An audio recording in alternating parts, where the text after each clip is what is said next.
Hello, Shen! Ang ganda na nga ng panahon kaya naisipan ko na nga lumabas at maglakad-lakad para mainitan.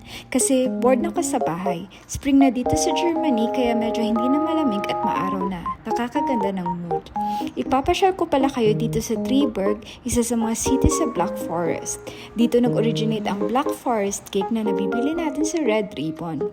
Ipapakita ko sa inyo mamaya ang cafe kung saan talaga yun nagsimula, yung pinaka-original pa. Madami kang nga makikita dito sa Triberg. May mga museum. Dito din nakikita ang original Cuckoo's Clock. At ito nga ang itsura nun. Madaming nagbebenta ng mga Cuckoo's Clock dito. Pero ito nga ang House of 1000 Clock ang pinakamalaki. Pero hindi lang naman itong Cuckoo's Clock ang binibenta nila dito. Madami silang klaseng souvenirs. Tulad ng Cuckoo's Magnet Clock, Candle Carousel, umiikot pag nasindihan, iba't ibang klaseng figurines, ushers, bells, mga baso, at syempre mga keychains, madaming klase, at itong puppet na wood. Meron din silang mga towels, at meron din silang mga glass beers na makaluma yung style. Ganito yung mga ginagamit nila before, guys. Ang dami-dami mo ngang mapipili ang designs. Madami ka talagang mabibili dito pag madami kang pera. At ito na nga ang mga Cuckoo's Ore dito. Madaming sizes mula maliliit, katamtaman, at meron ding malaki kasing laki ko. Yung mga Cuckoo's Ore nila dito ay nag-range from 40 euro up to 19,000 euro. Yan nga pala yung original sound ng Cuckoo's Ore. Kung i-convert mo nga ito sa peso ay napakamahal na 2,400 pesos ang maliit na may sound. Pero kasi as in handmade ito, talagang mabusisin nila ang ginagawa. At yan nga guys yung sample kung paano gawin. At ito na nga ang pinakamahal dito, 19,000 euro or 1,140,000 pesos. Paano naman kasi? Naka Swarovski at naka 24 karat gold. Sobrang hindi natin afford yan, guys. Meron din naman silang mga modern clocks dito, pero mga iilan lang. Alam niyo yung Victorinox na knife, yung Swiss knife, yung sikat, meron din sila. Lumabas na nga ako at wala naman ako mabili. Dito sa gilid ng street, makikita mo yung extension ng falls. Pupunta nga sana ako sa cafe kung saan nag-originate yung Black Forest cake. Kaso, ruhetag nila ang malas. Meaning, rest day nila ang Thursday. Katabi lang pala ng cafe yung Tribergland, pero hindi na ako pumasok. May ticket pa kasi at nakapasok na kami dati doon.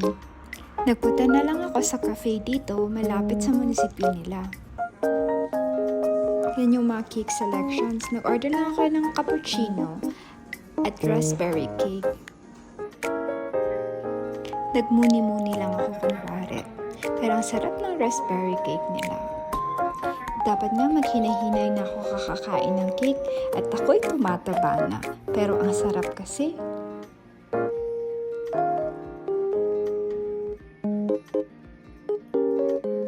At mga after 15 minutes nga ay dumating na din si Benedict. Tapos na din yung trabaho niya. Nag-order nga lang siya ng kape at binigay ko na lang sa kanya ang natitira kong cake. After nga namin kumain, nag-decide na lang kami na maglakad-lakad at pumunta sa waterfalls. 8 euro nga pala yung ticket at meron ka ng 3 na free attractions. Yun yung Schwarzwald Museum, Tribergland at saka Triberg Funland. Ito nga palang waterfalls ang pinaka-attraction dito sa Triberg.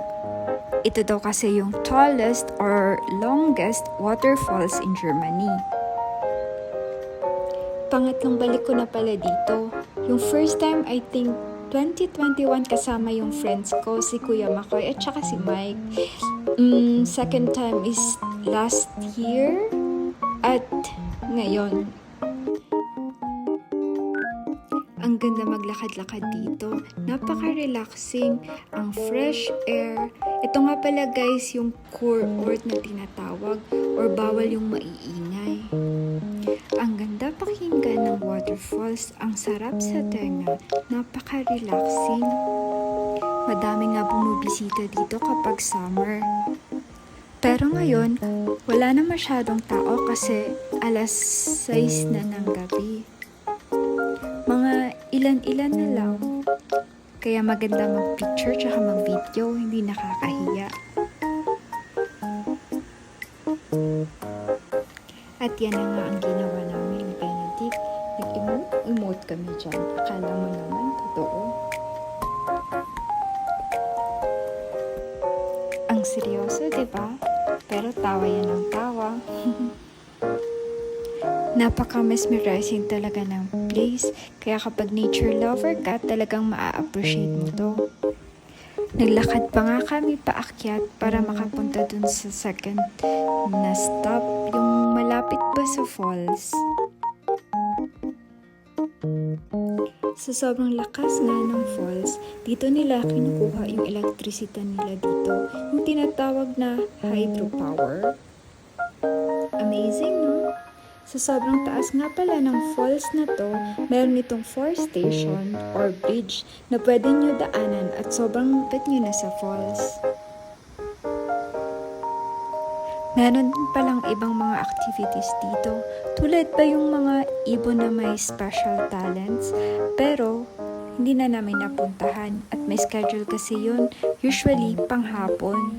Kung napagod pala kayo guys sa kakaakyat dito, madaming mga masasarap na restaurant sa labas. Pero medyo pricey nga lang, pero pwede na. Masarap naman eh. Dito nyo din pala guys matatagpuan yung first world largest clock. Pero medyo malayo-layo lang siya dito kaya hindi na namin mapakita sa inyo.